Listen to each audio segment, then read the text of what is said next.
The hours-long search continues for a gunman suspected of killing his ex-wife at Henry Ford Hospital in Detroit. Police are looking for 53-year-old Mario Green, last seen walking out the front door at the hospital.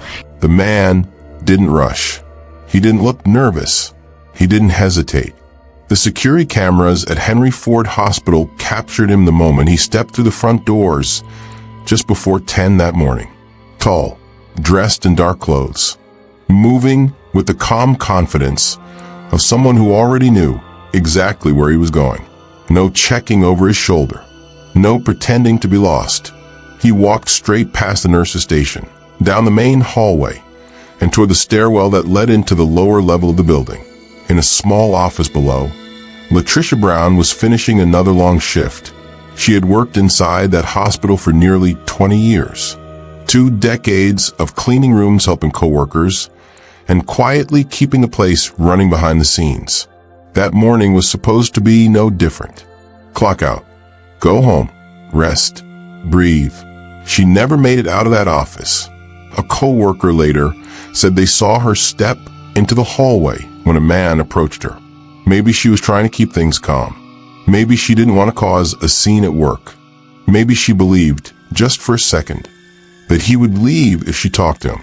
And then the sound cut through the building. One single gunshot. Close. Clean. Final. Latricia collapsed to the floor as blood spread across the hallway tiles. Within seconds, alarms began to scream. Staff ran. Patients were rushed into locked rooms. Doors slammed.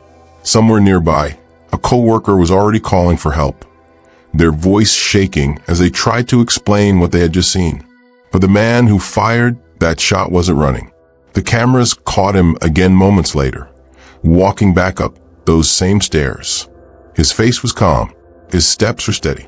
In his right hand, he still held the gun. He walked out of the front doors of the hospital like he was leaving a grocery store, crossed the parking lot, climbed into a white Dodge Charger, and disappeared into the Detroit street. By the time anyone reached Latricia, it was already too late. And somewhere across the city, inside a courthouse file cabinet, a single piece of paper sat untouched. A protection order with Latricia's name on it, signed by a judge, approved by the system, never delivered to the man who had just ended her life. Before we go any further, understand this. Latricia Brown did everything she was told to do. She reported. She documented. She asked for help. She followed every rule, and it still wasn't enough. This is the True Crime Shadow, where we expose the stories hiding in the dark. If you believe victims deserve to be heard and systems deserve to be held accountable, subscribe now so you never miss what comes next. Because the day Latricia died wasn't the beginning of this story. It was the end of a long, terrifying countdown that no one stopped in time. Long before her name would be tied to police tape and courtroom hearings, Latricia Brown was just known as Trish to the people who loved her. The one who laughed the loudest. The one who cracked jokes when things got awkward. The one who somehow kept smiling even when life kept taking things away from her. When Latricia was only 13 years old, her mother passed away. One moment she had a home, a routine, a sense of safety. The next it was gone. 2 of her cousins, Donda and Gio, stepped in and raised her like their own. They became her anchors, the people who watched her grow up and tried to shield her from the kind of pain no child should ever have to carry. What they remember most isn't tragedy. It's her energy, her silliness, the way she could turn an ordinary room into something warm just by being in it. Latricia didn't just survive what she went through. She kept choosing to be joyful anyway. By the time she was an adult, she had built something steady for herself. A job at Henry Ford Hospital, a paycheck she could rely on, a place where people depended on her. For nearly 20 years, she showed up to that building day after day, working in housekeeping, staying late when someone needed help, doing the kind of work most people never notice, but everyone depends on. To the people there, she wasn't just another employee. She was family. In April of 2021, Latricia posted something on social media that, looking back now, feels almost heartbreaking. She wrote about wanting a future where she could be appreciated, a future where someone would love her the right way. No more games, no more disrespect, no more pain. It wasn't dramatic. It wasn't angry. It was hopeful. For years later, in early 2025, Latricia turned 40, and something inside her shifted. This wasn't going to be another year of surviving. This was going to be the year she finally lived. She started making plans, quiet ones, careful ones. She found a small apartment, rented in a friend's name because she was scared of being tracked. She cooked her first meal in that kitchen. She waited for furniture that hadn't arrived yet.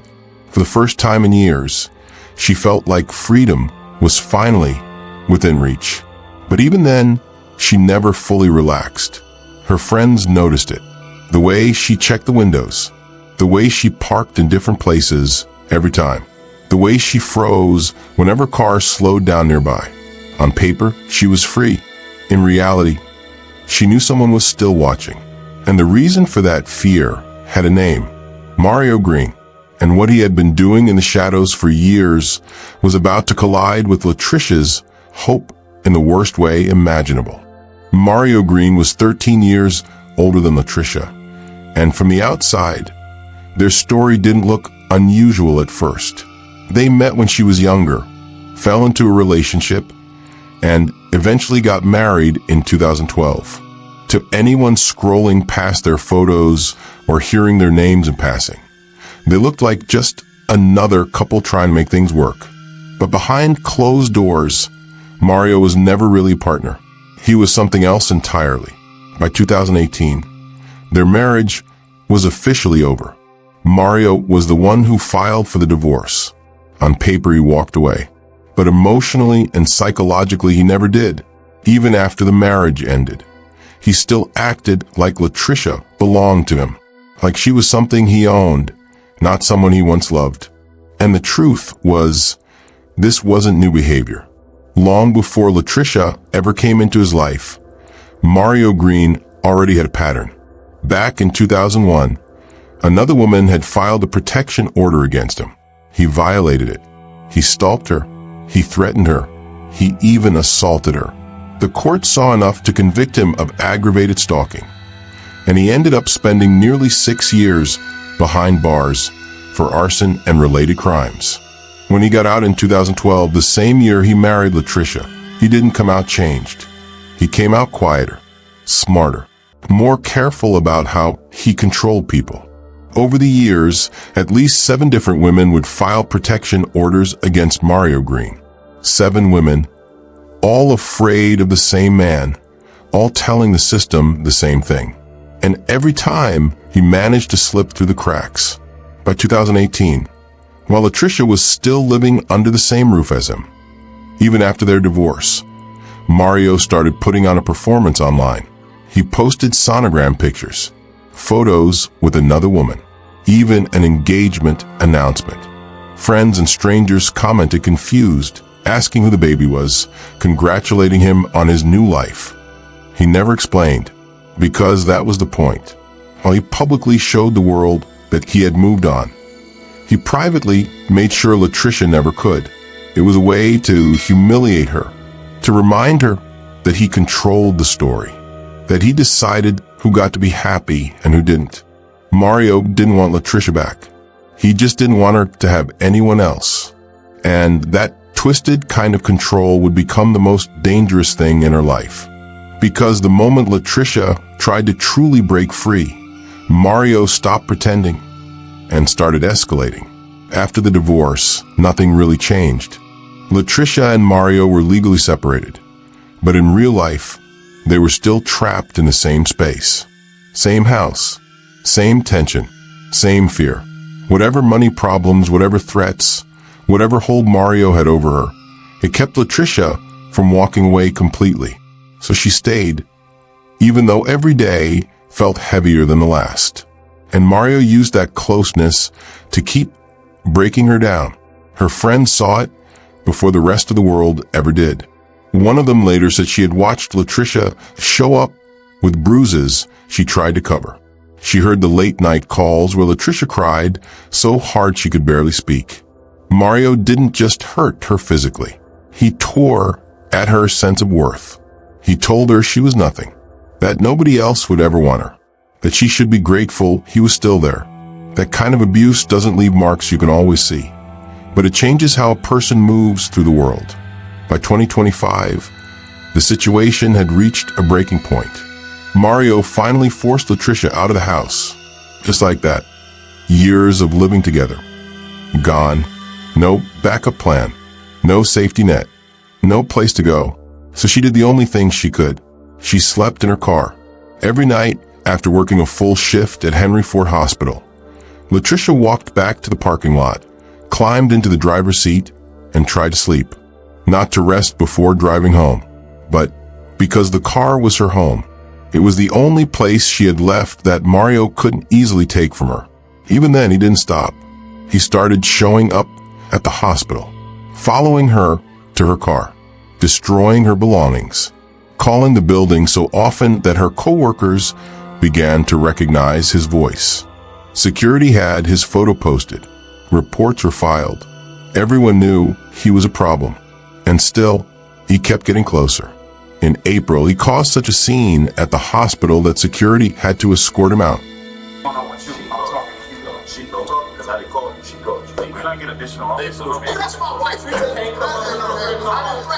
He argued with guards, refused to leave, acted like he had every right to be there. Latricia knew exactly what this was. When someone like Mario starts losing control, they don't back off. They tighten their grip. So Latricia did what every victim is told to do when things start getting dangerous. She went to the system for help, and what happened next would quietly decide her fate. June 13th, 2025. Latricia walked into court carrying more than just documents. She carried months of fear, years of abuse, and the growing sense that she was running out of time. In her petition for a personal protection order, she laid everything out. The threats, the harassment, the way Mario kept showing up at her job, the way he wouldn't leave her alone no matter how hard she tried to disappear. This was the moment she believed the system would finally step in. The judge denied it. Not enough evidence.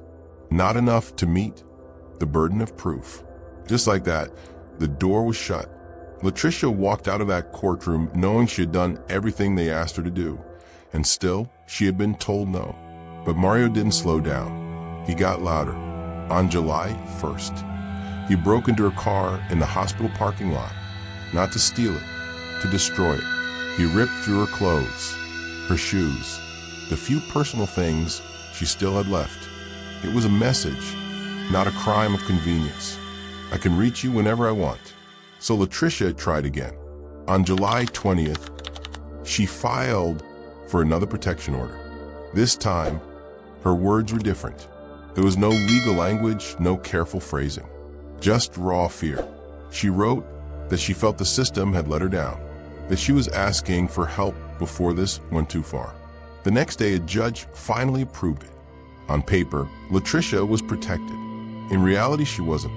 Because in Michigan, a protection order doesn't mean anything until it's physically handed to the person it's meant to restrain. And the state doesn't do that for you. You have to pay someone to serve it. A sheriff, a process server, someone who will find the person you're afraid of and give them the paper. The cost starts small, but with fees and mileage, it can easily climb past $100. Latricia was sleeping in her car. She had just scraped together enough money for a tiny apartment under a friend's name. She was barely surviving. She couldn't afford to pay for her own protection. So that court order sat in a file, signed, approved, completely useless. Mario had no idea it existed. No one warned him. No system flagged him. For 31 days, Latricia lived thinking she had a layer of legal safety, while the man who had been stalking her walked around completely unaware of any consequences. And while that piece of paper gathered dust in a courthouse, Mario Green was making his own plans. and they were already in motion. August 22nd, 2025, 9:45 a.m. The front doors of Henry Ford Hospital slid open, and Mario Green walked inside like he belonged there. No disguise, no rush, just a 53-year-old man moving with purpose, a gun hidden on him, heading straight for the woman he had decided should no longer exist. The surveillance cameras caught every step. Latricia was still at work, wrapping up the end of another long shift. One of her co-workers was nearby when Mario approached her. From the outside, it almost looked normal. Two people talking in a hallway. No raised voices. No obvious struggle. Latricia stepped out to meet him. Maybe she thought she could calm him down. Maybe she didn't want a scene at her job. Maybe she believed, just for a moment, that he would leave if she answered his questions. The co-worker was close enough to hear their voices. And then the sound that changed everything. A single gunshot. At close range, Latricia collapsed to the floor as blood spread beneath her. Mario didn't stay to see what he had done. He turned and walked back the way he came, calm, steady, the gun still in his hand. 10 minutes after he entered. The cameras caught him again as he exited the building, crossed the parking lot, and climbed into a white Dodge Charger before driving off. Inside the hospital, chaos exploded. Lockdown alarms blared. Staff rushed to secure patients. Police poured in. SWAT teams, state troopers, federal agents. Everyone was suddenly there, searching a building that had already become a crime scene. Latricia lay on the floor unresponsive. Somewhere in the building, an officer was already there for another investigation. Another homicide that same day. 2 lives lost inside the same hospital within hours. By 2 p.m., Mario's car was found abandoned on a Detroit street. Now it was a full citywide manhunt. Helicopters, roadblocks, patrol cars flooding every neighborhood. And at around 3 p.m., officers finally spotted him. Mario Green was taken into custody without a fight.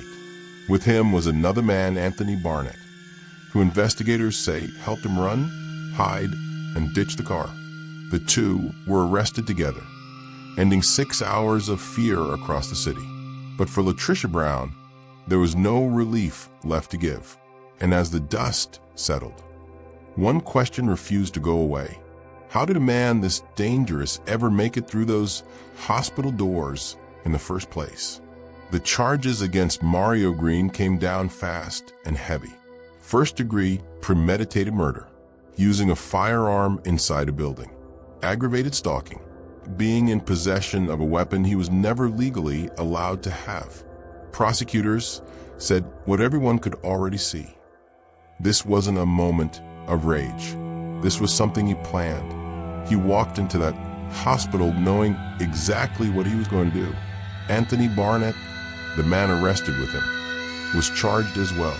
Investigators believe he helped Mario escape, gave him a place to hide, and tried to keep him free during those critical hours after Latricia was gunned down.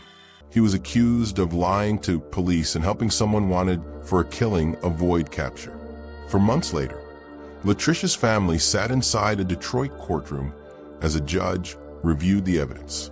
3 hours of testimony, surveillance footage, witness statements, a trail that led straight back to Mario Green. Her cousins, the women who raised her after her mother died, wore purple hoodies in her honor.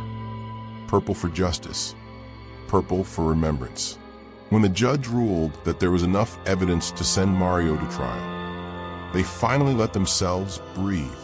But even that didn't answer the question everyone kept asking. If that protection order had been served, if Mario had known there were legal consequences for coming near her, would Latricia still be alive? As reporters started digging, the truth behind her death became impossible to ignore. Michigan was one of only a handful of states that forced victims to pay to have their own protection orders delivered. While Latricia was sleeping in her car, barely scraping together rent for a small apartment. The system told her she needed to come up with more money if she wanted to be safe. Her story went viral. Within hours of it airing on the news, police departments began changing their policies. County by county, the fees were dropped. Then state lawmakers stepped in. Less than 4 months after Latricia's death, Michigan passed new laws requiring law enforcement to serve protection orders for free and within 72 hours. No more delays. No more paperwork sitting in a drawer while someone's life is on the line. It took her being killed inside a hospital for the system to finally admit it was broken. Latricia Brown followed every rule. She left. She reported. She asked for help. She did everything she was told to do. And the system asked her to pay for her own safety. She couldn't. But because of her, thousands of others might never have to make that choice again. And that leaves us with one final question. Should protection orders be served automatically in all 50 states, with no fees, no delays, and no excuses? This is the true crime shadow, where the stories don't end when the headlines fade. If Latricia's story moved you, make sure you're subscribed, because every victim deserves to be remembered and every broken system deserves to be exposed.